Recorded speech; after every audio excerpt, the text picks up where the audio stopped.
My name is Ayana. It was Thanksgiving, and the house smelled like burnt sage and roasted yams, that sticky sweetness that always masks something bitter. I was sitting there, my hands folded in my lap, pretending to scroll on my phone while my father's voice cut through the clatter like a knife through silk. "We're selling the family business," he said. Pause. "You're getting nothing." I smiled.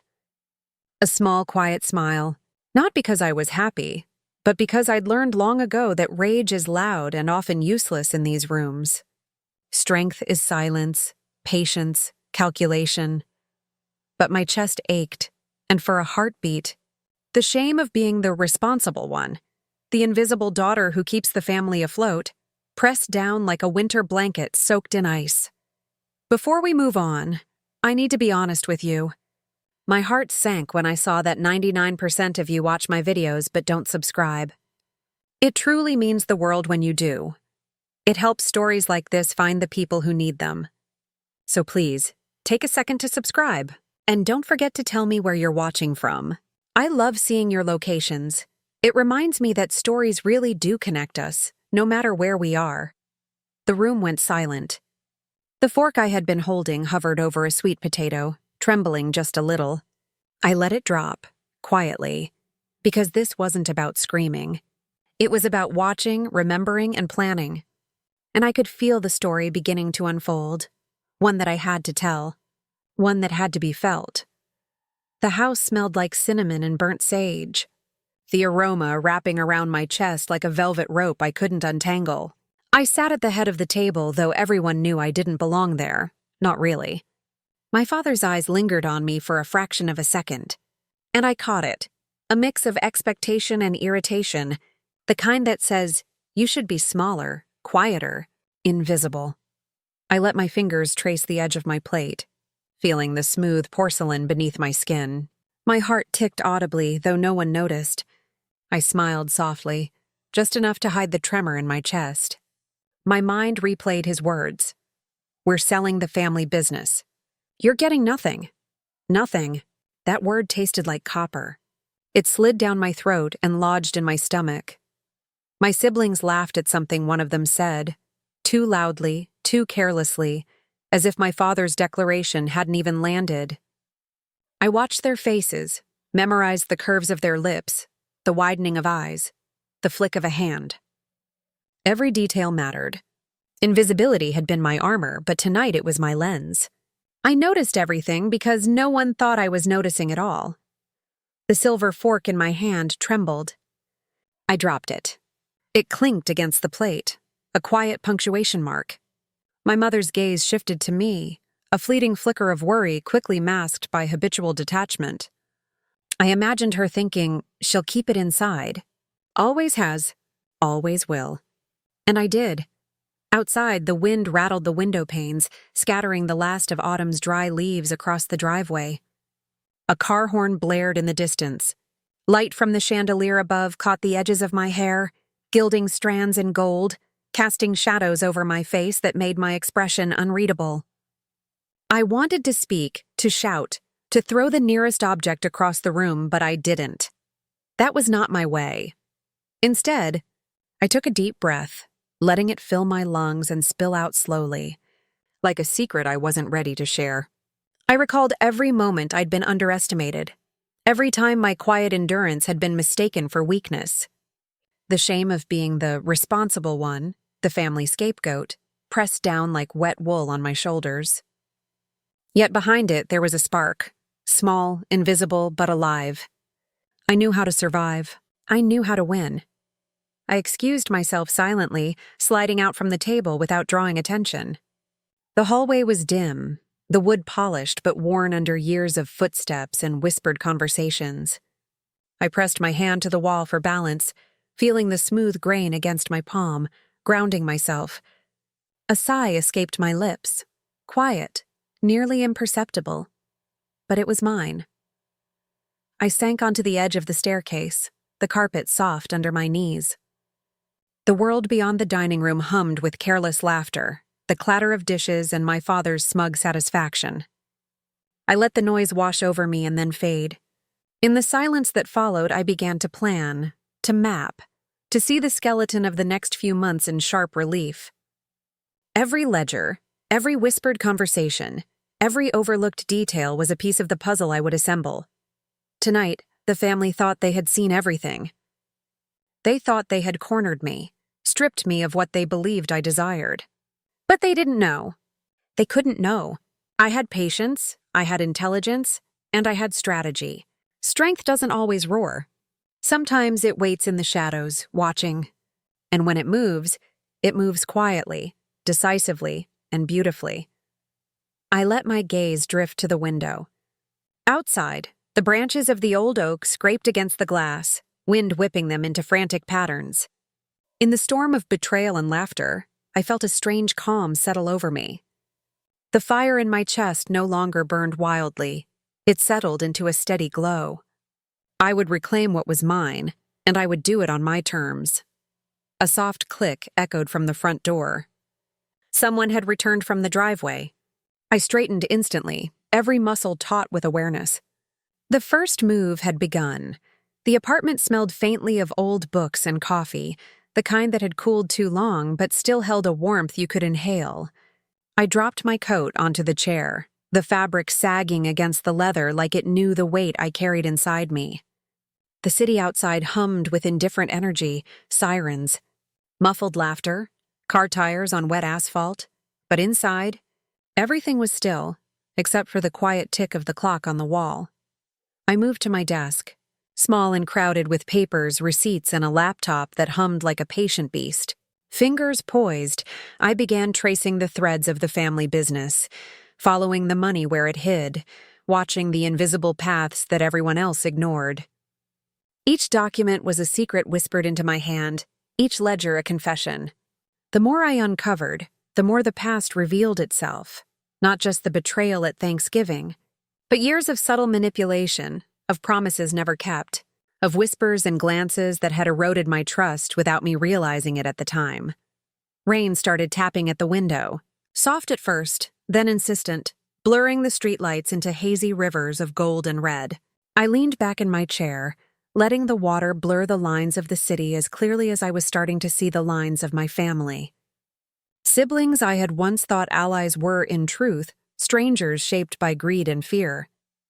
My father, who had always demanded control with a hand of velvet over iron, had finally exposed himself in full, and the sight was both nauseating and illuminating. I allowed myself a small, private laugh, quiet and sharp. They had always underestimated me. They had taken my patience for weakness, my silence for compliance, and my careful observation for disinterest. But I was neither weak nor disinterested. I was waiting, watching, calculating, and now I had the maps, the numbers, and the knowledge they had tried so hard to keep hidden.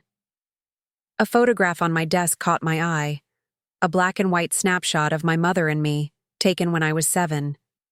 My mother's eyes were soft, but her smile carried that same shadow of restraint I'd learned to mimic over the years. I touched the glass, fingertips brushing the image, feeling the invisible line between then and now. The betrayal of the present didn't erase the warmth of that moment, but it reframed it, casting a long shadow over everything I thought I knew. I rose and walked to the window, pressing my forehead to the glass. The rain streaked across the pane like tears I couldn't shed, and I imagined the city outside as a chessboard, the streets and lights as squares and pieces. I was not the queen, not yet. But I was the strategist, and every move I made from this night forward would be precise. Footsteps echoed from the hall, distant but deliberate. I didn't flinch. The apartment was mine, and in this quiet, I was sovereign. The storm outside mirrored the storm inside me, but unlike the tempest, I had control. I inhaled the scent of wet asphalt and old paper, and in that scent was resolve. The night stretched long, and I worked with the careful patience of someone shaping a masterpiece in shadow. Emails opened and closed, ledgers traced, small phone calls placed to test reactions. Each action was deliberate, each response measured. I could almost feel the family moving unknowingly around me, pieces in a game they didn't realize I was orchestrating. And then, almost imperceptible, a vibration against the desk drew my gaze. A single notification. A bank alert. A transfer, unguarded, unmonitored. I leaned forward, the glow of the screen lighting my face in stark lines, shadows deep beneath my eyes. They had left a door open. A weakness exposed. And in that quiet, flickering light, I allowed the smallest of smiles to curve my lips. The first thread had been found. The first move was mine. The hum of the laptop filled the apartment, a low, steady vibration that seemed almost like breathing. My fingers hovered over the keys, light and precise, tracing paths I'd already memorized in my mind. Every number, every transaction, every overlooked document became a stepping stone. I had learned long ago that strategy is quiet, meticulous, an unseen force that moves before anyone notices the shift. The rain had slowed outside, leaving a slick shine on the streets below. Reflections of neon signs and passing headlights fractured into streaks, dancing across the walls of my apartment. I watched them, fascinated, as if they were signals only I could read. Every detail mattered. A slight delay in a bank notification, a pattern in the accounting ledgers, the subtle gestures my siblings made when they thought no one was watching. I poured a small cup of coffee, the bitter aroma filling the room, sharp against the faint scent of old books and polished wood. One hand cradled the cup, the other moved through spreadsheets and contracts. Each discovery sharpened the plan forming in my mind. They thought I was silent. They thought me powerless. They had no idea how loud strategy could be when executed with patience. A text popped up on my phone from an old family friend, someone I hadn't spoken to in years. I hesitated, tracing the glowing screen with a fingertip. Trust was a fragile thing, easily shattered but carefully cultivated. It could be weaponized. I responded briefly, deliberately, testing the waters. Every interaction now was coded, deliberate, a small measure of intelligence wrapped in politeness, hidden in casual words. Memories surfaced as I worked, the way my father had dismissed my ideas as a child, the subtle ways my siblings had undermined me, the moments I had swallowed disappointment to preserve the illusion of family harmony. I had spent years perfecting the mask of compliance, and now that mask was my advantage. They could not predict the moves of someone they had convinced was passive, invisible, unthreatening. Hours passed unnoticed. I moved from ledgers to encrypted emails, tracing transfers, comparing accounts, marking anomalies with red digital highlights. The room grew dark, the only light coming from the screen and the occasional flash of headlights slicing through the blinds. I felt a thrill, quiet and potent, coursing through me, not the fiery anger of immediate revenge, but the calm, satisfying hum of intelligence at work. I paused to stretch, leaning back in my chair, feeling the faint ache in my shoulders. Outside, a car slowed, engine low and steady, and I glanced up instinctively. Nothing, just another passerby. And yet the rhythm of the city seemed different now, attuned to the tension I carried, to the subtle pulse of anticipation that I alone could feel. Returning to the laptop, I traced another thread, an unguarded account, a transfer mistakenly authorized, a loophole in a contract my father had thought was hidden. My heartbeat quickened slightly, but I kept my expression calm, lips pressed together, eyes narrowed in quiet calculation. Each discovery was a victory, each insight a promise of control, a step toward reclaiming what had been denied. I closed my eyes for a moment, listening to the hum of the laptop, the rain dripping from the roof, the faint echoes of the city below. Patience was not passive. Silence was not submission. Every small, deliberate action now was a note in a symphony only I could conduct. The night deepened, and I leaned closer to the screen, tracing yet another irregularity. A small error in the family's financial web. My fingers hovered, then typed swiftly, leaving digital breadcrumbs for my own tracking. In that quiet, flickering light, I understood fully. The game had begun, and I had the first move. Then, a soft chime. Another alert. Another opportunity. My lips curved into the smallest, almost imperceptible smile. They would not see me coming. The apartment felt smaller that morning, though it hadn't changed. Sunlight slanted through the blinds in sharp lines, cutting across the floor like a warning. I traced them with my eyes, noticing how the light fractured and multiplied, reflecting the state of the family I had left behind. Everything seemed smaller, tighter, constrained, but for me, the world was widening.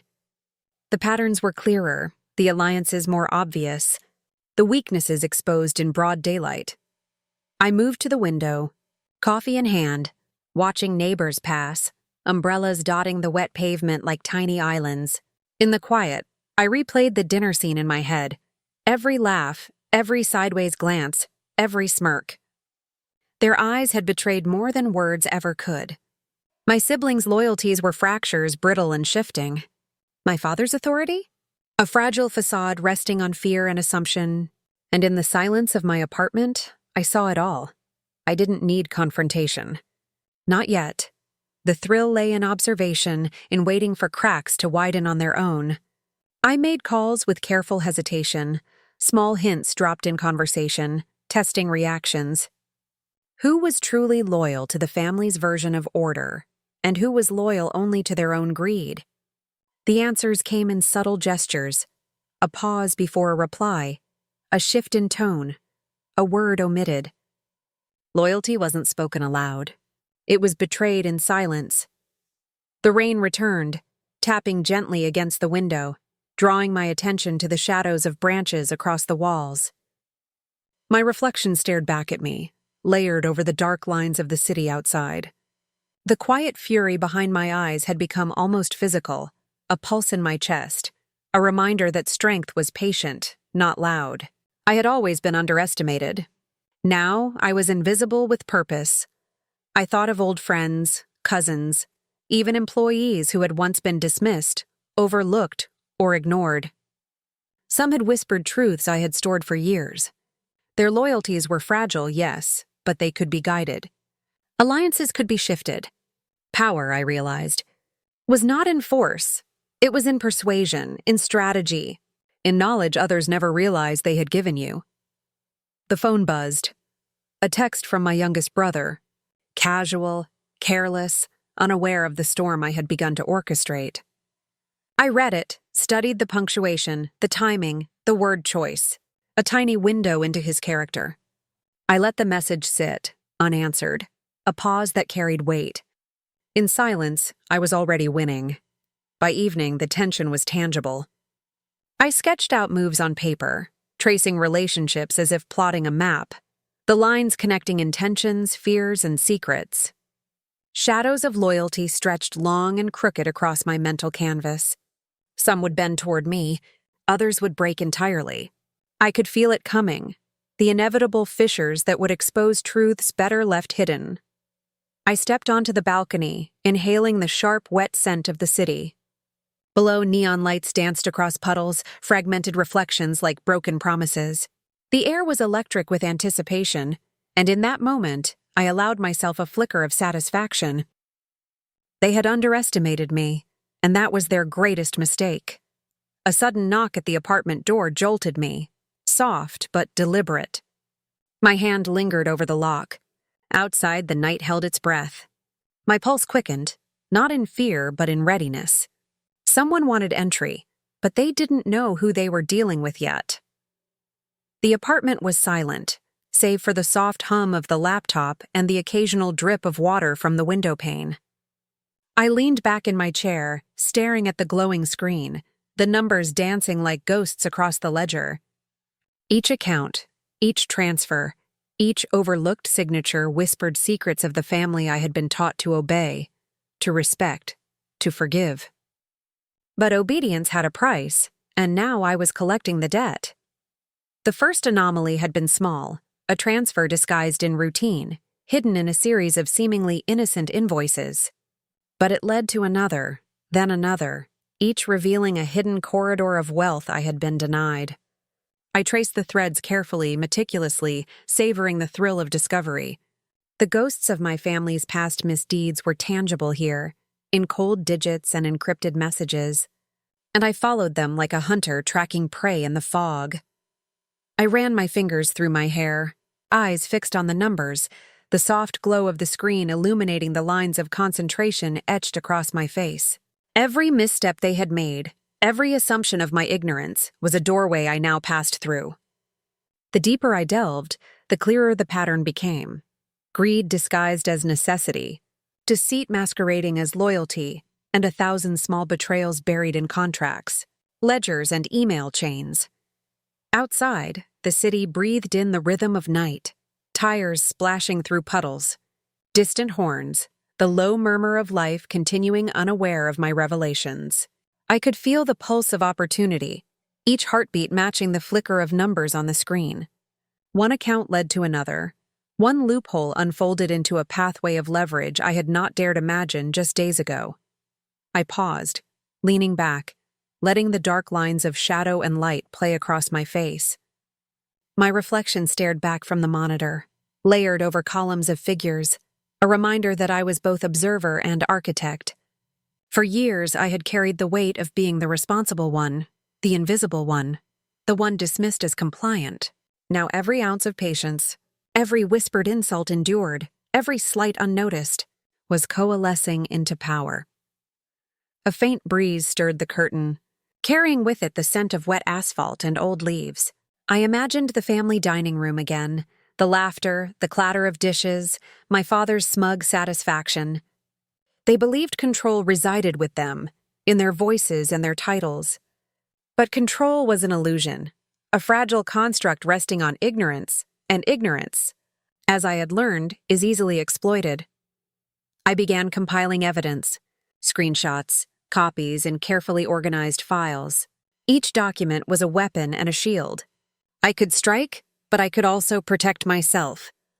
There was poetry in the meticulousness, a rhythm in the quiet accumulation of power that no one in the family would suspect. Strength, I realized, was not always loud. Sometimes it was spectral, ghostly, invisible, inevitable. As midnight approached, I traced one final thread for the evening. A forgotten account, a subtle oversight, a name miswritten in a contract. The line of opportunity shimmered in front of me, delicate but undeniable. I leaned forward, eyes wide, breath caught between exhilaration and a calm resolve. The ghosts had spoken, and I had heard them clearly, and then the screen flickered. A notification. A small, innocuous message from my father's assistant, a question that seemed mundane but carried weight if interpreted correctly. My pulse quickened, a quiet thrill, because the first real ripple of action was coming. The hunt had begun.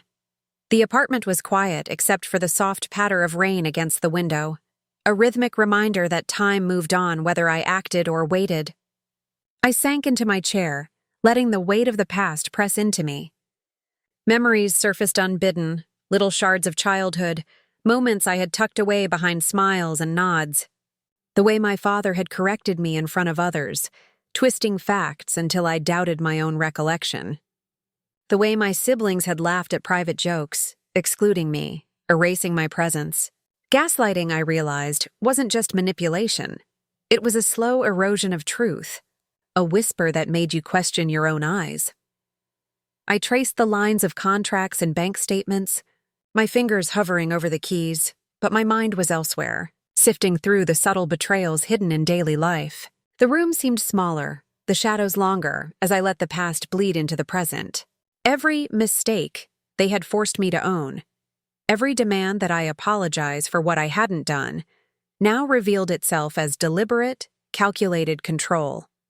I touched the edge of the desk, grounding myself. I let the memories wash over me, but I did not flinch. Instead, I cataloged them in my mind as data, as evidence, as ammunition. Every word, every gesture, every sigh of disbelief I had swallowed as a child now became a map of character. And character I knew could be exploited. Outside, lightning forked across the sky, illuminating the apartment in stark white flashes. I closed my eyes, letting the light cut across my eyelids, imagining the scene of my family in their living room, confident, unsuspecting, blind to the fact that I was seeing everything, remembering everything and plotting. The storm mirrored the tension I had carried for years, now compressed into a single, deliberate moment of clarity. I picked up my phone and reread old messages, carefully noting the language, the subtle shifts in tone. The little lies, the contradictions, the excuses. They were fingerprints left behind in the digital ether, invisible to everyone but me. Every pattern told a story. Every omission spoke volumes.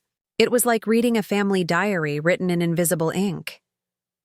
A knock at the door startled me, soft but precise, almost ceremonial. I held my breath, listening, letting the silence speak. Whoever it was had arrived unaware of the storm I had cultivated quietly, methodically. I wasn't the same girl they had dismissed for years. They had no idea how many steps ahead I already was. I returned to the desk, scanning files again, the screen illuminating my face in cold blue light. My lips pressed together, barely moving as I considered the possibilities. Gaslighting had left scars, yes, but it had also left gaps, inconsistencies I could exploit. They had taught me patience. They had taught me caution. And now I would teach them consequences. The knock at the door had come and gone hours ago, but the echo lingered in the apartment, a faint tremor in the air. I had opened carefully, smiled faintly, and let a former family employee slip inside, one whose loyalty had been quietly fractured over years of mismanagement and neglect. The rain had left the streets glistening, and the night smelled of wet asphalt and distant exhaust. Inside, the apartment smelled of coffee and old paper, but underneath that was something sharper, a tension that made the skin on my arms prickle. We didn't speak at first. Silence was a tool I had learned to wield. The shadows in the room stretched long and flickering, cast by a single lamp, painting the walls with uneven stripes of light and dark. I watched the employee shift uneasily, as if testing my intent. Then, slowly, deliberately, I began to outline what I had discovered: accounts, transfers, oversights, invisible cracks in a family fortress built on pride and deception. Every word was measured, every pause calculated. I didn't need to rush. Patience had brought me this far. Outside, neon signs reflected in the puddles below, fragmented and distorted, like truths half told. I imagined my father pacing his study, confident that no one else noticed, unaware that the quiet girl he had underestimated was pulling the strings. My fingers traced a ledger as I spoke, letting the numbers speak as much as my words did. The employee leaned closer, eyes wide, absorbing the gravity of what I revealed. Allies could be cautious, hesitant, but they were powerful when carefully chosen. I allowed myself a small smile as I considered the possibilities. A network, however small, could multiply influence. Whispered conversations, discreet transactions, unseen interventions. These were the instruments of control I had always lacked. Now they were mine to orchestrate. I could feel the pulse of strategy, each heartbeat in sync with the quiet thrill of power gathering silently around me. The night stretched long. We moved documents, traced signatures, and confirmed suspicions. Every misstep my family had made in their arrogance was catalogued, stored, remembered. They believed themselves untouchable. They had not accounted for the invisible alliances I was forming, the careful shadows I was cultivating. I poured a second cup of coffee, the bitter warmth grounding me in the rhythm of the plan. Rain tapped against the window again, persistent and insistent, a reminder that time was both ally and adversary. I let the employee leave once the details were shared, the understanding clear. Loyalty was fragile, but if nurtured, it could tip the scales entirely. As the door closed, I leaned against it, listening to the quiet city beyond. The night was a canvas, and the lines I had drawn were precise, invisible, but powerful. Every ally, every secret, every overlooked vulnerability was a step closer to reclamation. I was not just watching the pieces move. I was moving them. The morning light came slowly, diffused through the blinds in thin golden ribbons. It touched the edges of my desk, illuminating the stack of papers, the open laptop, the small framed photograph of my mother and me when I was 7. I leaned forward, tracing the outline of her smiling face with my fingertip, and felt the ache of 1,000 small betrayals settle in my chest. I had carried them for years, hidden beneath politeness and compliance. But now they were tools, instruments, evidence, and I would use them. I sipped coffee, bitter and grounding, letting the heat run through my veins like a slow pulse. The apartment was silent except for the hum of the refrigerator and the occasional squeak of the radiator. Outside, the city stirred. Tires slashing puddles, distant horns, a dog barking far below. But inside, the world had narrowed to this room, this moment, this self. I had always been the observer, the quiet one, the girl no one noticed. But observation could be power. Silence could be strategy. I opened the ledger again, lines of numbers swimming under the pale glow of the screen. Each entry told a story. Misdirected transfers, overlooked accounts, subtle manipulations of the family fortune. I traced each one carefully, following the threads like a map through a haunted house. My father's handwriting, my siblings' careless notes, the overlooked signatures, they were fingerprints left behind in haste, arrogance, and assumption. I cataloged everything, my mind moving faster than my fingers, marking patterns, tracing inconsistencies, calculating leverage. I paused and closed my eyes, leaning back in the chair, feeling the leather crease beneath me. Shadows from the blinds stretched across the floor, sharp lines that fractured the space. I imagined the family dining room again, my father smug, my siblings laughing, oblivious to the calculations forming in my mind. They believed me weak, compliant, invisible. They had underestimated the patience it takes to transform hurt into strategy. Memories surfaced like faint echoes. The whispered criticisms I had swallowed, the moments I had been corrected unfairly, the countless times I had been silenced for speaking the truth. Each memory carried a sting, but it also carried clarity. I saw patterns now, where I had once seen chaos, and I understood the mechanisms of control they had used against me. Gaslighting, omission, favoritism. They were all tools of power, and I had learned to wield them against them quietly, invisibly.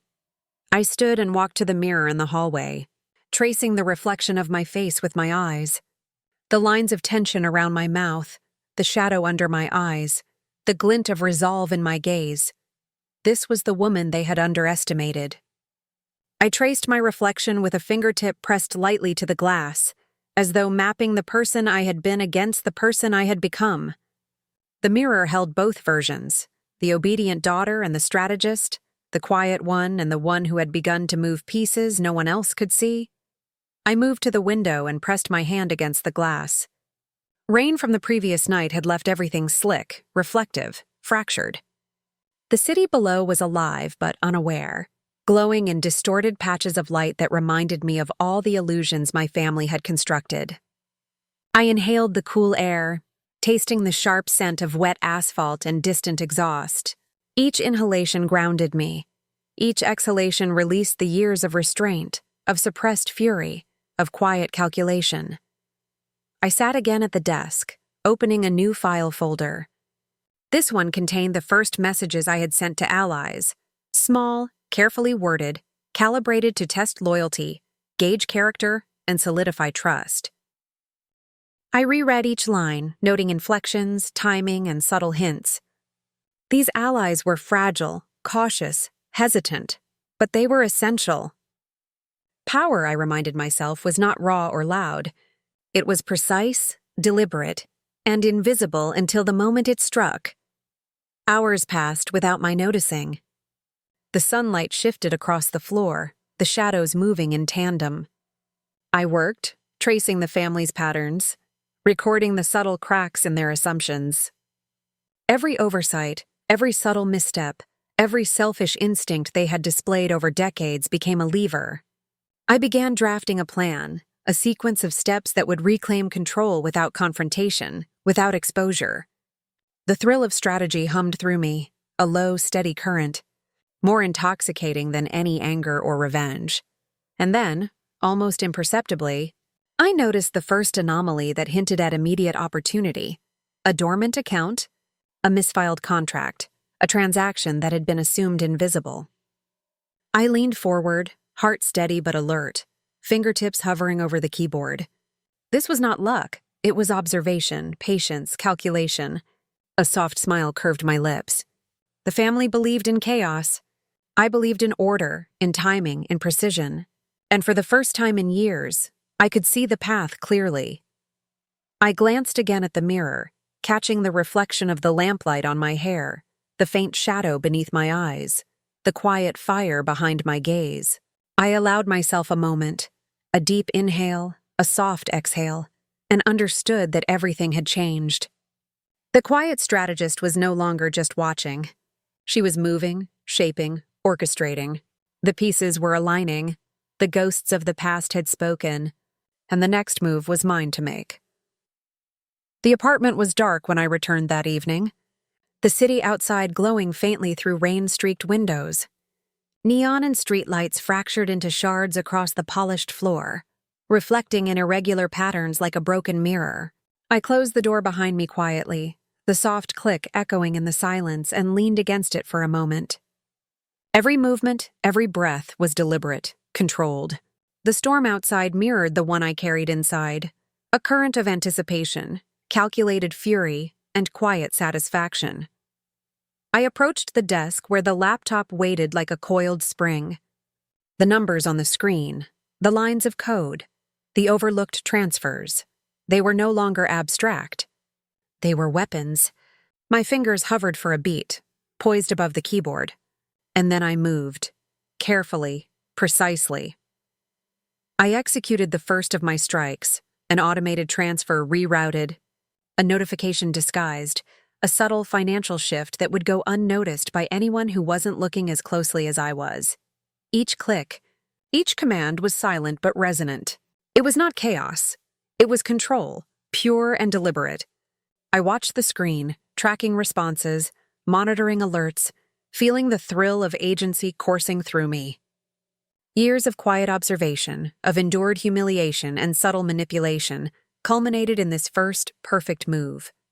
I had imagined it countless times, rehearsed every contingency, and now it was happening. Outside, the rain intensified, pattering against the glass in rhythmic insistence. I leaned forward, fingers tracing patterns on the screen, eyes sharp and unwavering. In the reflection of the darkened window, I saw the tension in my own posture, the focus etched into my features. The quiet strike was more than a tactical maneuver. It was a statement. I had begun reclaiming what they thought they had taken from me without consequence. I paused and took a slow sip of coffee, letting the bitter warmth ground me. Each small victory now carried weight, a promise of the unraveling to come. I allowed myself a brief flash of satisfaction, small, almost imperceptible, but it was mine. The family would not see it coming. They would continue their routines, their assumptions about my compliance, their underestimation of my patience and intelligence. And while they were blind, I moved. I checked the notifications again. A minor irregularity popped up. Nothing alarming, nothing immediate, but enough to suggest that my intervention had been detected, at least in the faintest sense. I smiled slightly, leaning back in my chair. Awareness did not equal understanding, and understanding did not equal the ability to stop what I had set in motion. They were waking to a pattern they hadn't anticipated. The quiet strike rippled through the digital veins of the family's empire. Emails pinged, ledgers updated, messages were sent, and still they remained unaware. I imagined my father in his office, confident and smug, believing the world was orderly, predictable, and under his control. My siblings, too, moved with habitual assumptions, their alliances based on loyalty, fear, and ignorance. None of them suspected that their invisible daughter had begun dismantling their certainty, thread by thread. I stood and walked to the balcony, inhaling the sharp, wet scent of the city. The lights below shimmered in puddles, blurred and fractured, much like the illusions my family had built over decades. I felt the rhythm of the city beneath me, the pulse of life continuing unaware of the subtle storm I had conjured. The air was crisp, carrying both the scent of rain and a promise. Change was coming, and it would be precise, deliberate, and undeniable. I returned inside, scanning the screen one last time before shutting the laptop with a soft click. The apartment returned to darkness, shadows pooling in corners, but the quiet hum of satisfaction lingered. The first strike had been executed flawlessly. No alarms, no confrontation, just movement in silence, a ripple in the pond they believed still calm. I pressed my hand to the window pane, feeling the faint vibration of the city below. The storm outside mirrored the tension in me, persistent, patient, inevitable. I allowed a long breath to escape, quiet and controlled, and imagined the family waking tomorrow to the consequences of my invisible hand. They had thought the quiet one could do nothing. They had been wrong. Morning came with a brittle edge, sunlight fractured through blinds in slanted streaks that cut across the floor. I rose from the bed slowly, muscles taut, senses alert. The quiet strike from last night had already begun to ripple through the family's world, and I felt it, subtle, almost imperceptible, like vibrations in water after a stone has been dropped. My coffee was bitter, grounding, the warmth crawling down my chest, settling my pulse. I opened my laptop and saw the first hints of chaos. A transaction flagged, a ledger out of alignment, subtle inquiries sent in urgent tones. They didn't know it was me, couldn't yet. My pulse ticked deliberately, a quiet metronome in the silent apartment. The betrayal I had suspected, that I had catalogued and traced for months, was now undeniable. My siblings' greed, my father's assumptions of control, my mother's quiet complicity, all exposed in faint digital tremors that only I could see clearly. I leaned back in my chair, letting the hum of the computer fill the silence, and recalled the years of invisibility, of being dismissed, of being the responsible one who bore the weight of everyone else's mistakes. Those years had not been wasted. They had sharpened me, trained me, honed patience into precision, silence into power. Now, that power was manifesting in the first unmistakable signs of disruption. Outside, the city pulsed with life, indifferent to the quiet storm brewing in my apartment. Raindrops glinted on the pavement, fractured by neon light, distorted reflections that reminded me of the illusions my family had cultivated for decades. They believed in appearances, in titles, in authority. I believed in patterns, in leverage, in patience. The betrayal had been their creation, but the reckoning was mine to execute. I traced every thread, every transfer, every misstep. The financial inconsistencies aligned with whispered conversations, the subtle manipulations my siblings had engaged in when they thought no one was watching. It all connected, a web of arrogance and negligence stretched wide and weak.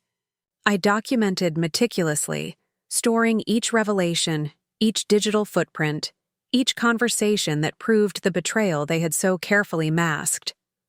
A soft knock at the door broke my concentration. My pulse shifted subtly, not with fear but with anticipation.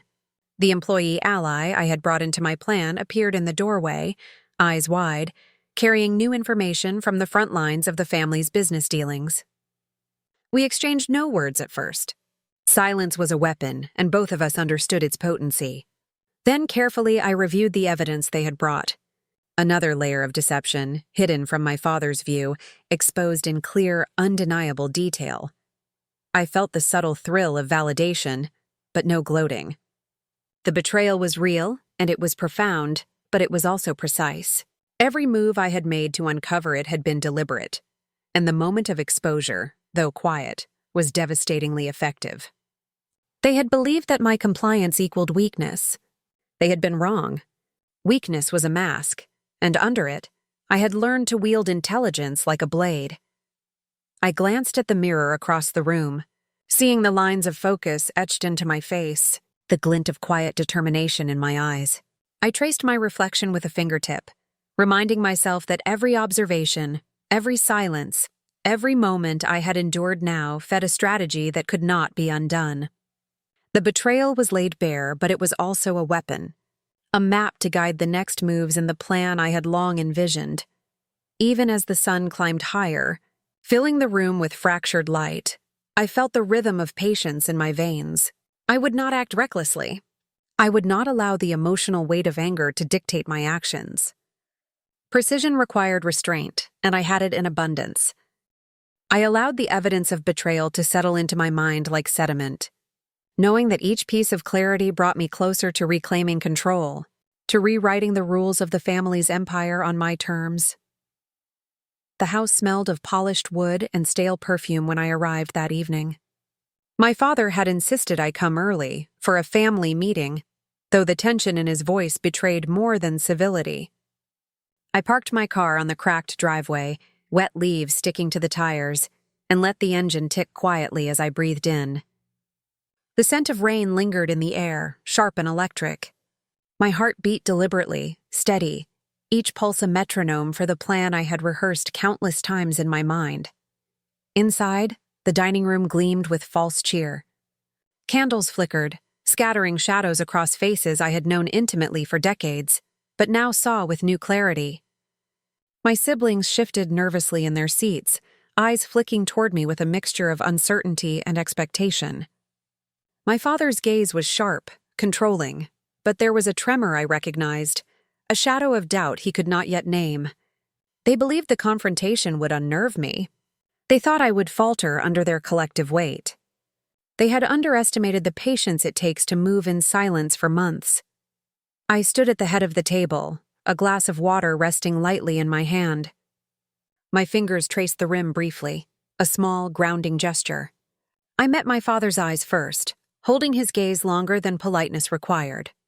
"We need to talk about the business," I began, voice calm, controlled, carrying a quiet authority they had never seen before.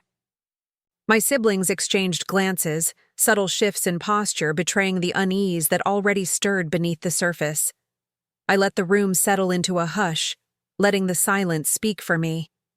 I outlined the first discrepancies I had discovered, careful to layer evidence without accusation, tracing the threads of betrayal and mismanagement in meticulous detail. Each number, each document, each subtle omission was a knife, precise and deliberate. My father's confident posture wavered. My siblings' whispers ceased, their usual arrogance muted. They were unprepared for methodical exposure delivered without rage, without spectacle. I watched them closely, reading micro-expressions, the slight clench of a jaw, the flick of an eye, the tremor in a hand. Years of observing their habits, their betrayals, their self-interest, culminated in this single, sharp revelation. They had thought control resided in their voices, their positions, their assumptions. Control resided here in my calm, in my clarity, in the deliberate unfolding of truth they could not deny. My mother, seated quietly, shifted in her chair. Her expression softened briefly, but the practiced mask of neutrality returned instantly. She had known perhaps more than I had thought, but had been powerless or unwilling to intervene. The moment passed like a shadow across the room, unnoticed by all but me. Every subtle gesture now mattered. Every flicker of acknowledgement was a clue, a vector in the map I was creating of loyalty, fear, and weakness. I let my words linger in the air, watching them absorb the implications. The room was tense, heavy with the weight of revelation.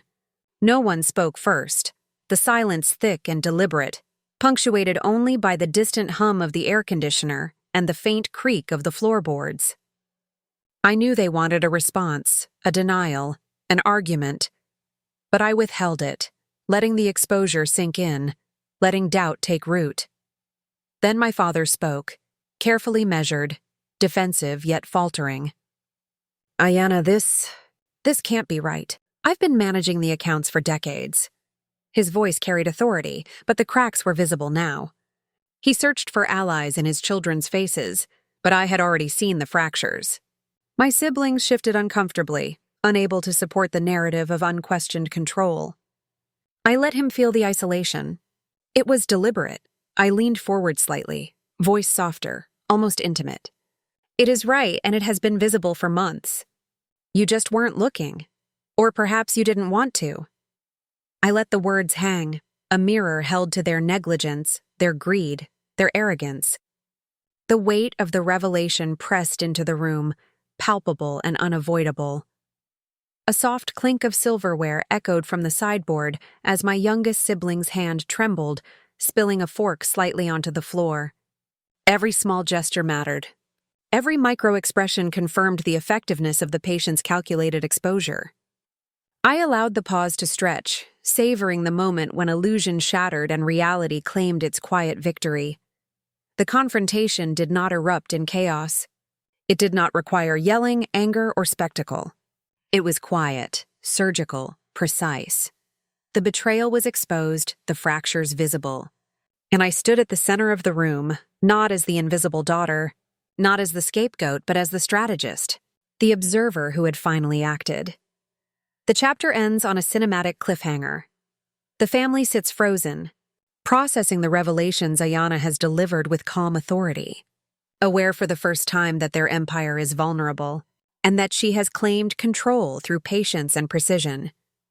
The house was still after the confrontation, but the silence was not empty.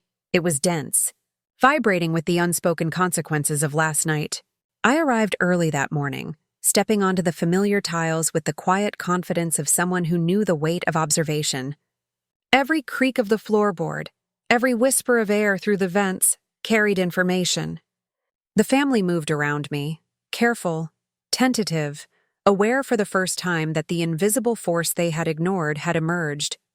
I didn't speak immediately. Silence was a tool I had learned to wield with precision. Words could escalate, provoke, or deflect, but silence could assert authority without aggression. I observed them moving through their routines, subtle gestures betraying the tension under their carefully maintained facades. My father's coffee cup shook slightly in his hand, a tremor almost imperceptible, but unmistakable to me. My siblings avoided eye contact, shifting uneasily, weighing each glance, each step. The storm outside mirrored the atmosphere inside. Rain streaked the windows, casting fractured reflections across the polished floors. Neon lights flickered from the street, splintering in puddles like shards of truth scattered across the city. I stood by the window, arms crossed lightly, watching. Patience had brought me here. Observation had sharpened my understanding. Silence now would consolidate the advantage I had earned with meticulous care. I reviewed the accounts quietly on my laptop, sipping coffee, letting the numbers speak as loudly as my words ever could. Transfers, ledgers, email threads, all carefully organized, cataloged, and cross-referenced. Each discrepancy, each misstep, each subtle betrayal was a note in a symphony I conducted from the shadows. My family had assumed compliance was weakness. I had assumed they would always underestimate me. And now silence amplified my power. Hours passed with deliberate calm. I moved through the house like a ghost, checking documents, making minor adjustments, leaving traces of order in the chaos they had created. Every movement was precise, intentional, unobserved. I felt the rhythm of strategy humming through me, a quiet current, steady and unrelenting. The silence around me was not absence, it was control, and it carried weight.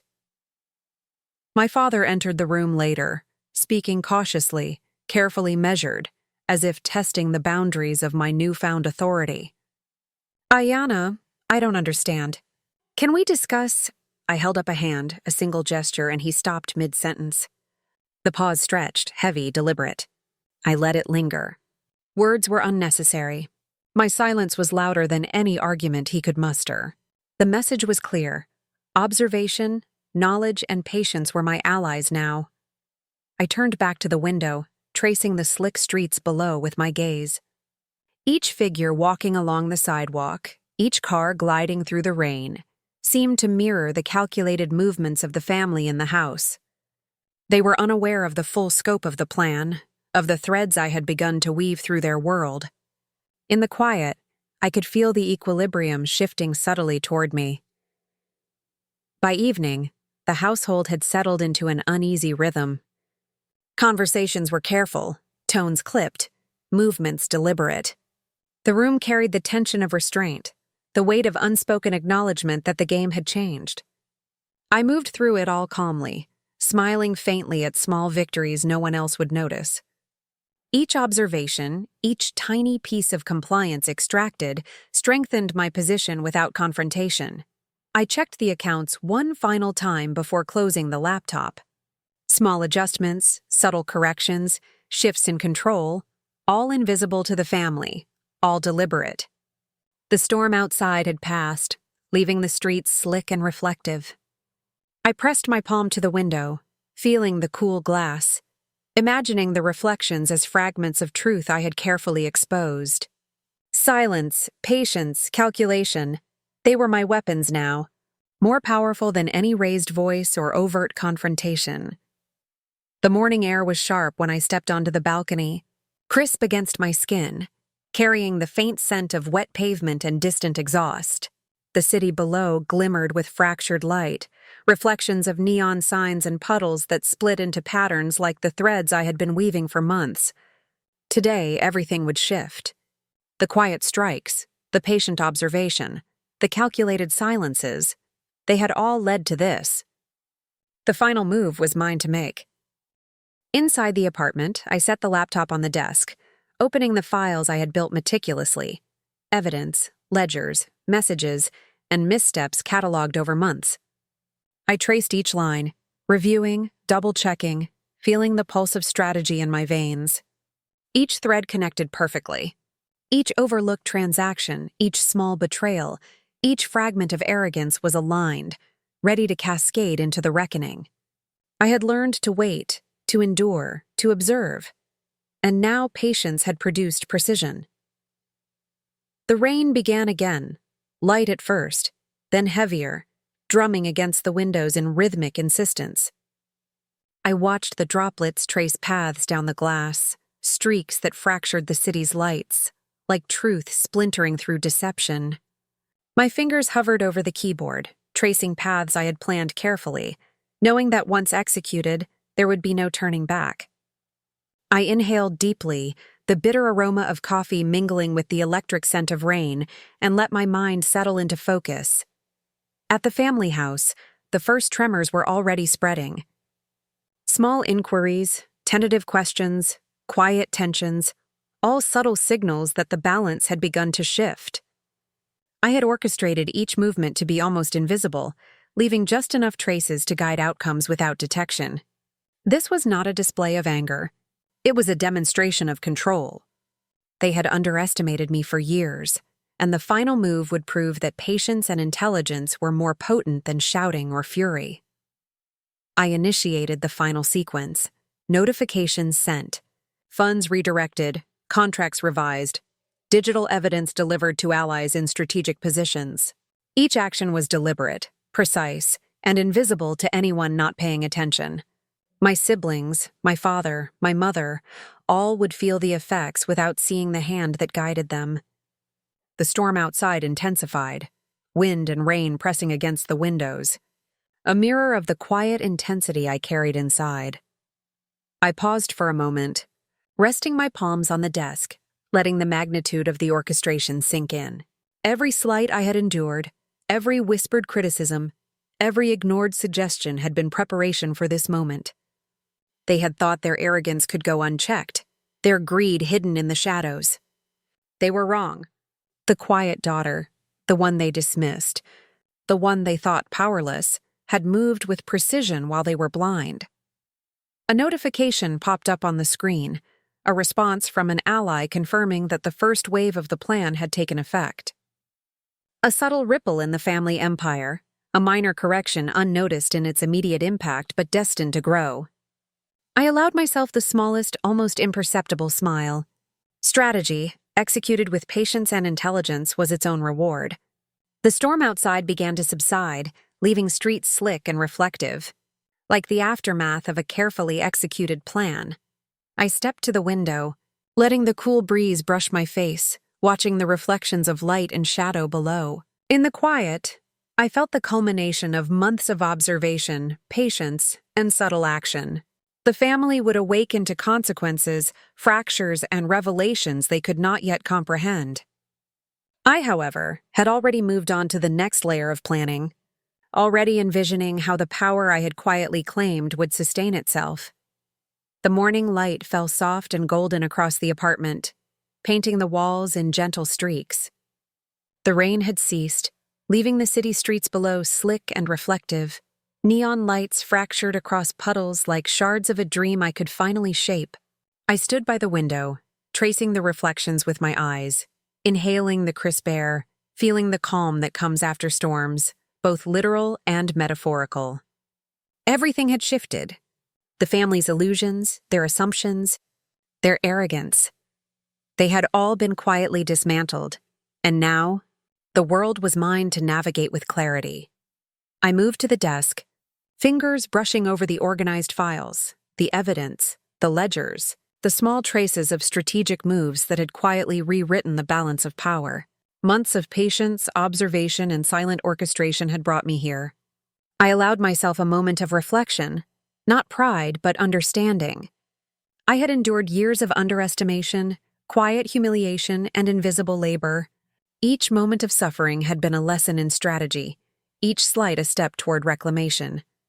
The phone buzzed, a single message from an ally, confirming that the final adjustments had solidified.